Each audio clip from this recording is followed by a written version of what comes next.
नमस्कार साथियों, स्वागत है आप सभी का बातें बाजार की पर। मैं हूं अंकित अवस्थी और चर्चा वेदांता की। जी हां साथियों, हाल ही में कुछ ही समय पहले अडानी के साथ टकराने के चलते अनिल अग्रवाल चर्चा में आए थे, क्योंकि जेपी अडानी वेदांता से निकाल कर ले गए थे। यानी कि बिडिंग में कम दाम लगा करके भी जो जीत गया वो था अडानी।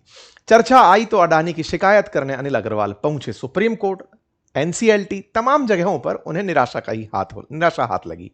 इसी बीच में इन्हीं निराशाओं के चलते वेदांता सुर्खियों में बनी रही। एक सुर्खी और जुड़ी जब वेदांता के कई ठिकानों पर ईडी की रेड पड़ना शुरू हुई। लोगों ने जोड़ा कि सरकार से पंगा भारी पड़ रहा है। खैर, जो भी हो, बात जब बाजार की हो तो वेदांता की आज ये खबर सकारात्मक है या नकारात्मक, इस सेशन के एंड में आपको पता चल जाएगी। लेकिन खबर यह है कि जिस वेदांता को आप जानते हैं वो डीमर्ज हो रही है। यानी कि अगर एक कंपनी है तो वो 4 और कंपनियों में अपने आप को तोड़ रही है।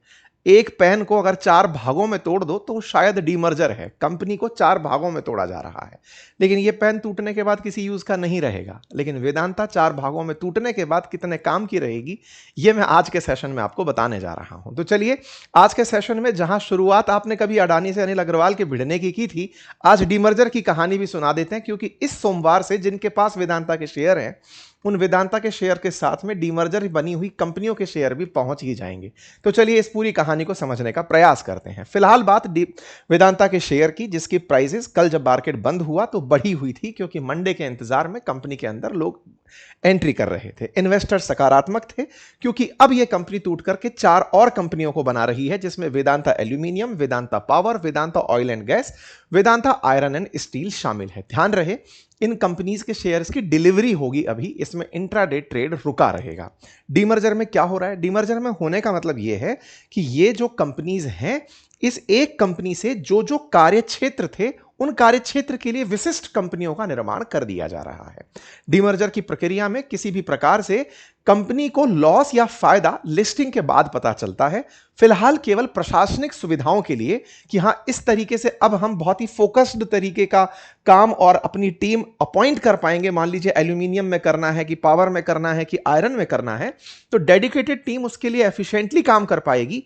इस थॉट को ध्यान में रख करके डीमर्जर किया जाता है। ये बिल्कुल वैसे ही है जब कोई राज्य अपने पास पहले से उपस्थित जिलों की संख्या बढ़ा देता है कि साहब मेरे पहले 33 जिले थे, अब 50 कर रहा हूं। बोले क्यों? बोले प्रशासनिक कुशलता आएगी। क्षेत्रफल तो राज्य का उतना ही रहेगा, लेकिन प्रशासनिक कुशलता आएगी। जितने रहने वाले लोग हैं उनको जिलाधिकारी से मिलने में सहूलियत रहेगी। क्षेत्र छोटा रहेगा तो प्रबंधन कुशल होगा, डेडिकेटेड लोग लगेंगे, फायदा प्रबंधन में होगा। इसी को ध्यान में रखते हुए कंपनियां जब अपना काम बड़ा करने लगती हैं, ऐसे समझिए कि आप घर के किसी बड़े कार्यक्रम में हैं, पिताजी ने आपको एक बड़ा काम पकड़ा दिया कि सुनो, ये कैटरिंग का काम तुम ही संभालोगे या फिर शॉपिंग का काम तुम ही संभालोगे। अलग अलग लोगों को जिम्मेदार बनाने के लिए एक तरह से यह काम किया जाता है। लेकिन यह सफल रहेगा या नहीं, यह डिपेंड आगे करने वाली चीज है। हो सकता है डीमर्जर के बाद कोई एक ऐसा हिस्सा निकल के आ जाए कि भाई साहब ये तो पता ही था कि पहले से ही फेलियर है, तो वो डूब भी जाए। तो डीमर्जर के बाद क्या होगा, ये पॉजिटिव सेंस में देखने वाली बात है या नहीं, इस समय बताता है। फिलहाल के लिए शेयर होल्डर्स के लिए वेदांता के जो शेयर हैं वो इनकी कंपनीज के अंदर पहुंच जाएंगे। जहां तक वो बात वेदांता की, तो उसका आज मार्केट कैप 1.64 ट्रिलियन रुपीज में है। जो उसके मेन बिजनेसेस हैं, अगर आप उनमें देखें तो उसमें सबसे इंपॉर्टेंट कंपनियों में भारत एल्यूमिनियम है। दुनिया के अंदर अगर 3rd लार्जेस्ट एल्यूमिनियम प्रोड्यूसर के रूप में बात की जाए तो ये कंपनी जानी जाती है। भारत एल्यूमिनियम उत्पादन में दुनिया का श्रेष्ठ है। उसमें भी भारत के अंदर कुल पैदा होने वाले एल्यूमिनियम का आधा वेदांता प्रोड्यूस कर रही है। निकालकर माइन से उसको रिफाइन करके जनता तक पहुंचाने का जो काम, बाजार तक पहुंचाने का काम ये कंपनी करती है। इसके प्रमुख उत्पादनों में जिंक भी इसके पास है। इसी तरह से Lanjigarh aluminium refinery, Sterlite copper technologies, Cairns India, जो राजस्थान के अंदर तेल निकालने वाली कंपनी है केएन्स इंडिया, वो भी ऑयल के अंदर प्राइवेट कंपनी इनकी इकलौती है। तो इस प्रकार से इस कंपनी के पास बहुत कुछ है। और उसमें भी जो प्रमोटर हैं, वेदांता के प्रमोटर अनिल अग्रवाल जी, और उन प्रमोटर्स के पास में 56.38% हिस्सा है। यानी कि इन्होंने जो पब्लिक के बीच में हिस्सा दिया हुआ है वो मात्र 16.26% है। वहीं एफआईआईज यानी फॉरेन इंस्टीट्यूशनल इन्वेस्टर्स के पास में 13.93% और जो डोमेस्टिक इंस्टीट्यूशनल इन्वेस्टर्स इन्वेस्टर्स हैं उनके पास 13.43% हिस्सेदारी है। ये जो 16 ये इंस्टीट्यूशनल इन्वेस्टर्स हैं जिनमें बैंक, म्यूचुअल फंड हाउसेज वगैरह सब शामिल होते हैं। ये आप और हम जैसे इंडिविजुअल्स हैं जो अगर शेयर परचेज करते हैं तो वो यहां पर काउंट होते हैं। तो ऐसे में जब आप लिस्टिंग के माध्यम में प्राइजेस देखते हैं, शेयर का गिरना चढ़ना, वो इसकी वजह से सारी प्राइजेस के ऊपर कोटेशन आता है। इससे सबको फायदा होता है। ये लोग जितना प्राइस बढ़ाते हैं, 16% लोगों के द्वारा शेयर प्राइसेस के अंदर की गई वृद्धि ओवरऑल कंपनी की मार्केट कैप बढ़ा जाती है। ये बड़ा कैच पॉइंट है। बहुत सारी कंपनीज अपना बहुत कम शेयर एरिया ही एक्सपोज करती हैं ताकि उस एक्सपोजर से जितना शेयर प्राइस आया 100% शेयर के भाव उससे कंपनी की वैल्यूएशन बढ़ा देते हैं। बड़ा खेला है, मतलब ये बहुत ही इंटरेस्टिंग है। सेबी खुद रेस्ट्रिक्ट करती है बहुत सी बड़ी कंपनियों को और कईयों को कहती है कि एटलीस्ट 10% तो एक्सपोज करो। समझदार लोग तो 1% एक्सपोज करा के, ये वैसी वाली बात है कि अंकित अवस्थी के पास में एक बहुत बड़ा पाई है, उसके एक छोटू से टुकड़े को निकाल करके कि लो साहब इसकी वैल्यू कितने, बोले लाख रुपए, बोले 1% लाख रुपए का है तो लो जी 100% इसका 100 लाख रुपए का हो गया। इस प्रक्रिया से मार्केट की कैपिटलाइजेशन बढ़ाती हैं कंपनियां।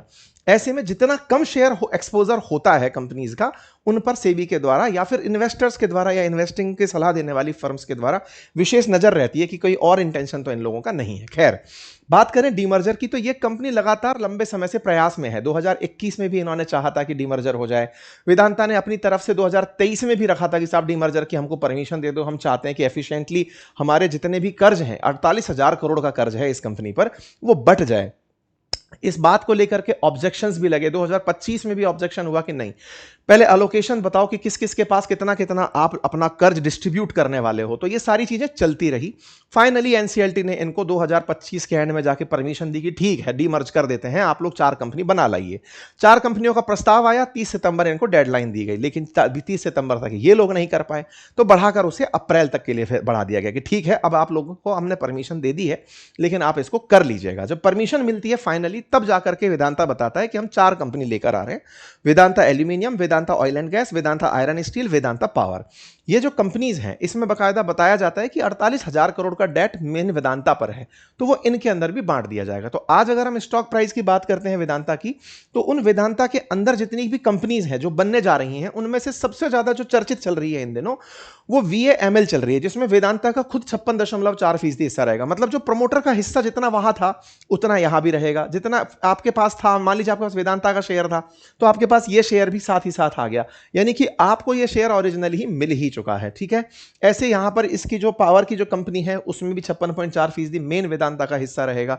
ऐसे वेदांता लिमिटेड में 56, ये सारे के सारे बिल्कुल उसी तरह से कंपनी निकल कर आ रही हैं।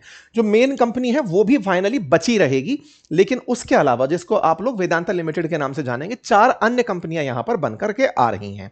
अगर ये सक्सेसफुल हो गया तो वेदांता की वैल्यूएशन जो अभी 16 बिलियन डॉलर के आसपास है, वो बढ़कर 27 बिलियन डॉलर तक पहुंच जाएगी, ऐसा एक्सपेक्ट किया जा रहा है। जहां तक बात हो शेयर होल्डर्स की, तो उनके पास वेदांता लिमिटेड का अगर शेयर था तो उनके पास ये शेयर्स भी अब पहुंच जाएंगे, यानी 1+4 शेयर अब उनके पास में होगा। इस प्रकार से एक एक शेयर कंपनी के लोगों के पास, 5 कंपनियों के शेयर अब शेयर होल्डर्स के पास पहुंच जाएंगे। बस वो यही है कि उसकी इंट्राडे ट्रेड नहीं कर सकते हैं। ठीक है, अब बात करें इनकी कंपनीज में, तो कुछ कंपनीज के नाम बदलने की बात हो रही है। जैसे पंजाब के अंदर प्राइवेट इलेक्ट्रिसिटी सप्लाई करने वाली तलवंडी साबो पावर लिमिटेड में वेदांता लिमिटेड जो है वो पूरी तरह सब्सिडियरी उसको अपनी तरह से रखती है, उसका नाम बदल दिया जाएगा। बिल्कुल ऐसे ही ऑयल एंड तेल के कंपनी में जो ऑयल का काम करने वाली माल्को एनर्जी है, उसे Vedanta oil and gas limited नाम दे दिया जाएगा। और जो वेदांता का बाल्को में हिस्सा है, यानी कि भारत के अंदर जो एल्यूमिनियम बिजनेस है इनका, उस भारत एल्यूमिनियम कंपनी को निकालकर Bharat, B for Bharat, AL for aluminium, CO for company, तो भारत एल्यूमिनियम कंपनी के अंदर जो वेदांता का हिस्सा है वो भी इनके एल्यूमिनियम बिजनेस में ट्रांसफर कर दिया जा रहा है। तो उसके ट्रांसफर हो जाने से जो शेयर प्राइस एल्यूमिनियम वाली कंपनी का है वो ज्यादा देखा जा रहा है, फेस वैल्यू बढ़ती हुई देखी जा रही है। ठीक है साहब, ये तो बात करी मैंने आपके साथ में इसकी कि क्या होगा वेदांता के केस में, और वेदांता के केस में जो इन्वेस्टर्स हैं वो इसे कितना प्रोग्रेसिवली देख रहे हैं। अब आप में से कुछ ऐसे भी साथी होंगे जो भारतीय बाजार को कुछ इस प्रकार से देख रहे होंगे कि ये ग्लोबल मार्केट की तुलना में कम परफॉर्म कर रहा है, या फिर ग्लोबल मार्केट तेजी से बढ़ रहा है। जैसे मैं आपके सामने S&P 500 की भी बात करूं, अगर आप भी चाहते हैं कि अपने पोर्टफोलियो का एक्सपोजर जो है वो बाहर के बाजारों में हो, US के बाजार में हो, साउथ कोरिया के बाजार में हो, अगर आप चाहते हैं तो आपके लिए मैं यहां पर एक सजेशन के रूप में ऑप्शन लेकर आया हूं आईएनडी मनी का। आईएनडी मनी जो कि यूएस स्टॉक मार्केट के अंदर मतलब इन्वेस्ट करने के लिए रेगुलेटेड है आईएफएससीए के द्वारा, जो कि गिफ्ट सिटी में है। और यहां से आप ग्लोबल एक्सेस प्रोवाइडर की तरीके से काम करते हैं। मतलब इस ऐप के माध्यम से आप यूएस के, चाहे एप्पल हो, अमेजन हो, माइक्रोसॉफ्ट हो, उनके शेयर्स को परचेज कर सकते हैं। पूरा शेयर परचेज ना करके फ्रैक्शनल शेयर भी परचेज कर सकते हैं, और शेयर परचेज इंडियन डिनोमिनेटर्स में कर सकते हैं। फायदा यह है कि आप इंडिया के पैसे से शेयर परचेज कर रहे हैं, उसको ये डॉलर में कन्वर्ट करके आपको फ्रैक्शनल शेयर भी दिलाते हैं। अगर इंडिया के मुकाबले डॉलर मजबूत होता है तो आपको डॉलर की वैल्यूएशन का लाभ भी मिलता है, और कंपनी के शेयर प्राइसेस बढ़ने से उसका भी फायदा बुक करके आप आ सकते हैं इसके माध्यम से। कुछ उदाहरण मैं आपके सामने रख दूं कि अगर किसी व्यक्ति ने 3 साल पहले एनवीडिया में 8.5 लाख रुपए लगाए थे, तो उसको फायदा जो रिटर्न्स के रूप में हुआ वो कुछ इस प्रकार से था। अगर किसी ने 5 साल के लिए लगाए थे तो रिटर्न्स कुछ मतलब बड़ी मात्रा में निकल करके दिखाई दे रहे थे। रिटर्न्स काफी अच्छे इस समय यूएस स्टॉक्स ने दिए भी हैं। एनवीडिया का खुद का मार्केट कैप इस समय भारत की कुल जीडीपी से ऊपर चल रहा है। $5 ट्रिलियन का केवल मार्केट कैप एनवीडिया का है।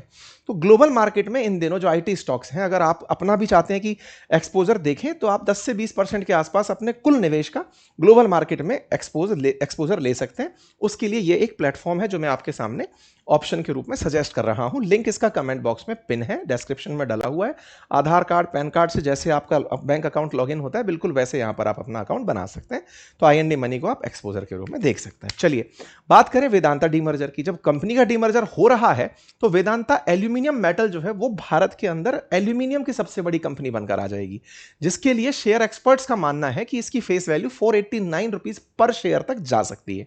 आईसीआईसीआई सिक्योरिटीज का मानना है कि वेदांता की जितनी और कंपनी बनकर आ रही है उसमें एल्यूमिनियम का जो कारोबार है वो सबसे टॉप पर देखा जा सकता है। भारत के अंदर सबसे बड़े एल्यूमिनियम उत्पादक के रूप में यह निकलकर आएगी। ऐसे ही जो वेदांता पावर है उसकी वैल्यू भी बढ़ते हुए 17,466 करोड़ रुपए मार्केट कैप के साथ पहुंच सकती है।